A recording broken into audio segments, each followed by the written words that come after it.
tel un bataillon, les élus de la droite et du centre sont en ordre de bataille pour tenter de remporter les prochaines élections départementales.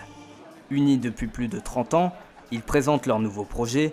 Au programme, un vaste plan de rénovation des collèges, le doublement des subventions aux associations ou encore la maîtrise de la dette. À la tête du département depuis 2017, Marie-Christine Cavecchi entend bien mener ses troupes vers une nouvelle victoire.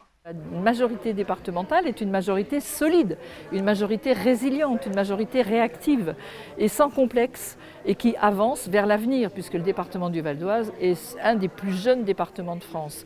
Donc à partir de là, on n'a que des devoirs et on va les remplir. Parmi les candidats investis, plusieurs visages bien connus se dégagent. Victorieux surprise du canton de Saint-Ouen-l'Aumône en 2015, Pierre-Édouard Réon brigue un deuxième mandat en compagnie de Véronique Pélissier.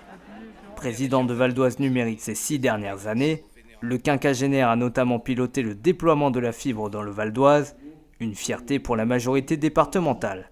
La volonté de développer ce projet 100% fibre pour tous les Valdoisiens, ça a été de mettre à disposition de tous les meilleurs outils de la technologie d'aujourd'hui. Et on a cette fierté aujourd'hui d'avoir été le premier département fibré complètement en Île-de-France et probablement, sinon le premier, l'un des tout premiers sur le territoire français. D'autres candidats vont se frotter pour la première fois à ce scrutin. Adjoint au maire de Garges-les-Gonesse, Ramzi Zinaoui se présente aux côtés d'une novice en politique, Sarah Moine.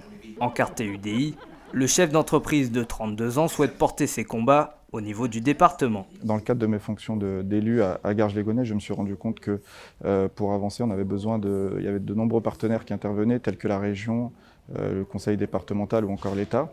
Donc il me semble important de pouvoir nouer une relation forte avec ces acteurs pour pouvoir mener à bien nos projets tels que la rénovation urbaine, la rénovation des collèges, les problèmes de voirie. Seul point noir de cette union, les cantons de Deuil-la-Barre et Argenteuil 1 verront des candidats de l'UDI et des Républicains s'opposer.